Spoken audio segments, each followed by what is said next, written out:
Homossexualismo. Como o judaísmo ortodoxo, autêntico, desses que seguem a Torá nos seus mínimos detalhes, lida com o tema.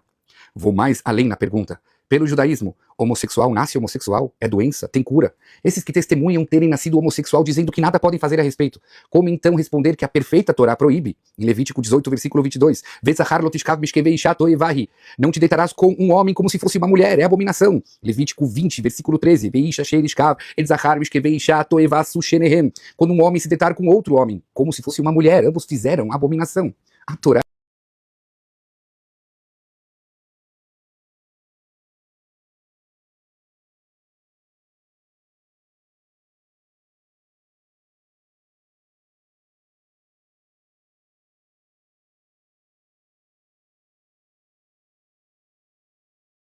é um livro dado a humanos e não a anjos. Sendo assim, ela é totalmente cabível de se cumprir. Pode a Torá pedir para quem não tem mão colocar o tefilim da mão? Pode a Torá obrigar alguém a colocar mezuzá na sua porta se ele não tem casa? Óbvio que não. Se uma pessoa diz nascer homossexual, como a Torá então pode proibir e acabar com a vida afetiva dele? Se você conversar com vários ortodoxos, eles vão refutar e dizer: ninguém nasce homossexual. Em algum momento da vida ele se tornou um. É uma prática e ponto final. Muitos, ao ouvirem isso, se revoltam. Isso mostra o quanto o assunto é complexo e que mesmo no mundo dos estudiosos de Bíblia, não serão muitos os devidamente preparados para lidar com a questão. Presta atenção que hoje eu vou te dar a explicação mais plausível, objetiva sobre esse assunto do ponto de vista de nós judeus observantes da lei. O Maharal de Praga, dos maiores cabalistas, filósofos, estudiosos da Torá do século XVI na Europa, escreve em alguns dos seus livros que é possível o ser humano nascer com uma inclinação que diverge da vontade de Deus. Ele aborda isso com profundidade utilizando o famoso versículo em Gênesis 8:21, que Yetzer Lev Hadam Ra Mineurav, o instinto do coração do homem é mau desde sua juventude. Vejam Rashi lá, que a escrita incompleta da palavra Minurav permite estender a raiz da palavra Nar, que significa jovem, juventude, para a raiz Minar, que significa movimento, permitindo explicar o versículo que o instinto ruim humano não somente está presente desde sua juventude, mas no fundo desde o momento que ele dá os primeiros movimentos dentro do ventre da sua mãe. Com isso dito e provado por intermédio da gramática hebraica, o Maharal conclui que é possível um ser humano, desde a barriga de sua mãe, ter tendências e inclinações divergentes ao que Deus gostaria. E por que Deus faz isso? Pois ele tem um propósito maior com essa pessoa. E quanto maior o desafio, maior é o propósito. E possivelmente maior é a pessoa do ponto de vista espiritual. Assim, é possível afirmar e confirmar que um humano pode sim nascer homossexual. E contudo, Deus diz para ele: não quero que você siga com isso. Presta atenção, na visão judaica, o Yetzer Hará, o instinto que inclina o ser humano para práticas contra a vontade de Deus, é o que potencialmente leva ele a voltar-se para Deus. Quem peca e volta se conecta ainda mais forte. Diferente da visão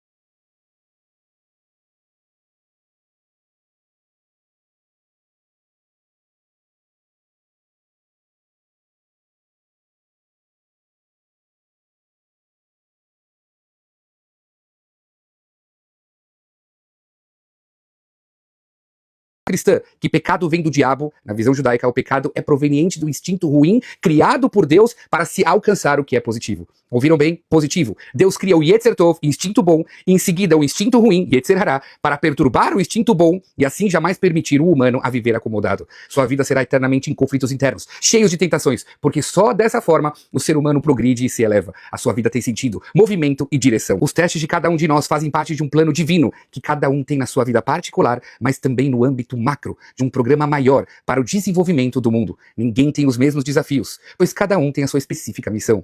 E é exatamente por isso que é proibido julgar o semelhante. Afinal, você não é capaz de entender o que se passa no coração de cada um e um. Você pode até calçar a mesma marca de sapato, a mesma numeração que o seu colega, mas os seus passos jamais serão os mesmos. É de extrema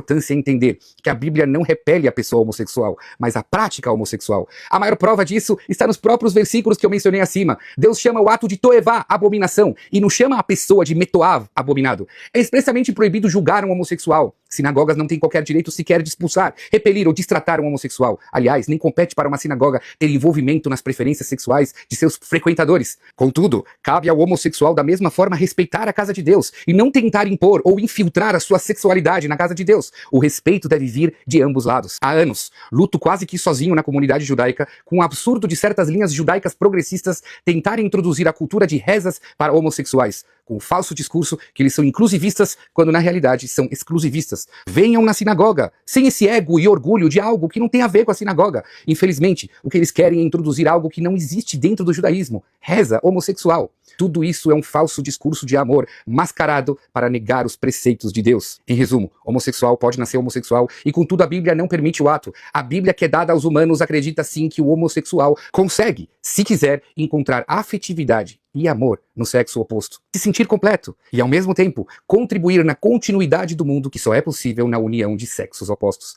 Ainda é a mesma Bíblia que vai repudiar e criticar quem julga o próximo e o trata com preconceito. Se as pessoas estudassem a Bíblia de forma apropriada, com certeza encontrariam nas palavras de Deus o caminho mais sensato e equilibrado para se viver. Exatamente porque somos falhos e precisamos a cada dia sermos melhor que o dia anterior e assim fazer a jornada de nossas vidas aqui na Terra um propósito que contribui com o crescimento de toda a humanidade.